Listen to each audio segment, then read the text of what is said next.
Hey all, Heretic here with another Hearthstone Battlegrounds tips and tricks guide, and I'm here to bring you the information you need to help you win with Cookie the Cook. So get comfy and let's dive in. First, let's talk about his hero power, Stir the Pot. With a cost of 0, this power reads, throw a minion into your pot. When you've gathered 3, discover from their minion types. Now what this means is after you've used this hero power 3 times, you discover a minion from a family of each of the minion types you ate during your turns. This means you can only use minions with a family type, not neutral minions like an Acolyte of Cthulhu or a Whelp Smuggler. And they're only going to be tiers that you currently have access to. So if you're tier 3, you're not going to find tier 4, 5, and 6 minions. You're going to find 1 through 3 when you discover. Important note, you may not know, is that you can use this power on the minions in the shop, and not only those that you've bought and played. If your shop is all neutral minions, though, and no family on their card, you cannot use it on them. This power is economy for no gold, and after 3 turns, at worst, you're getting a random minion you can sell. If you've been able to target the right minions, it is also going to work with your board typically. Just a good, solid hero power overall. Let's get to the real meat and potatoes of Cookie. His buddy Sous Chef. Now, Sous Chef is a tier 2, 2/5 Murloc that reads, you can use your hero power an extra time each turn. Now, this buddy's pretty damn good.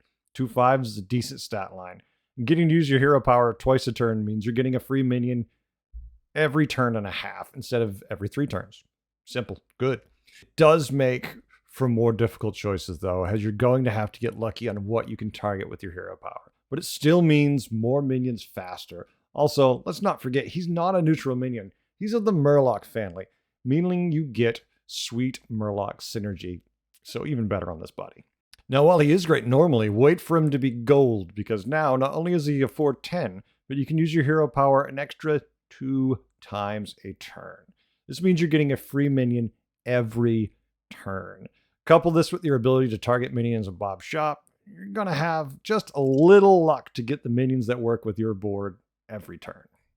Typically, when I curve with Cookie, as buddies work now, I'll use one of 2 ways to level. Jeef curve to 3 or Warrior curve. If I find a pair in the first 2 turns, I will Jeef.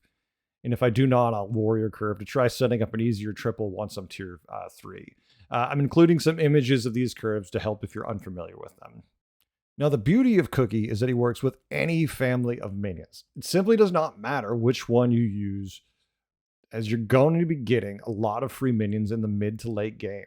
So you should find enough things to make it work the way you want.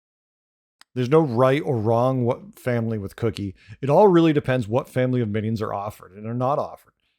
Things like, oh well, demons, elemental, quillbore, murlocs, and pirates are in. Well, then you should probably consider murlocs. These families are almost all pure stat builds, so murlocs and poison will be a safe path to victory.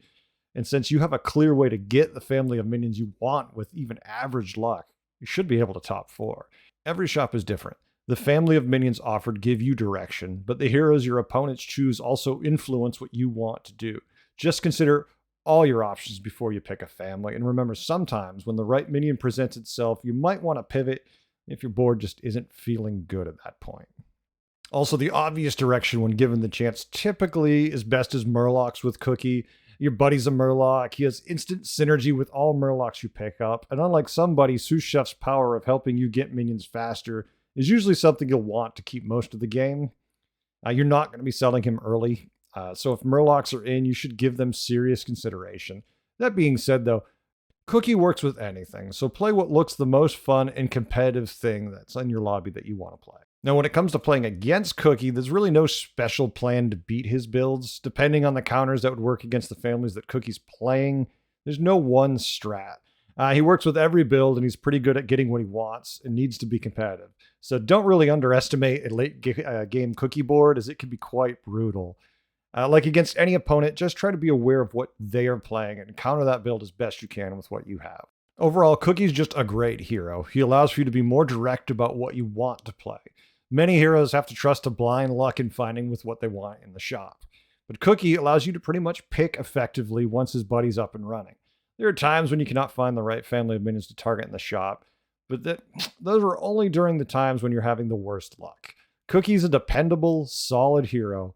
While not a tier 1, he is a solid choice at getting you to top 4. In the end, I've attached a link with some gameplay if you're looking to see how I piloted him. Stay tuned, I have more guides on the way, and I hope you learned a few things today and had a good time. I know I did. Bye.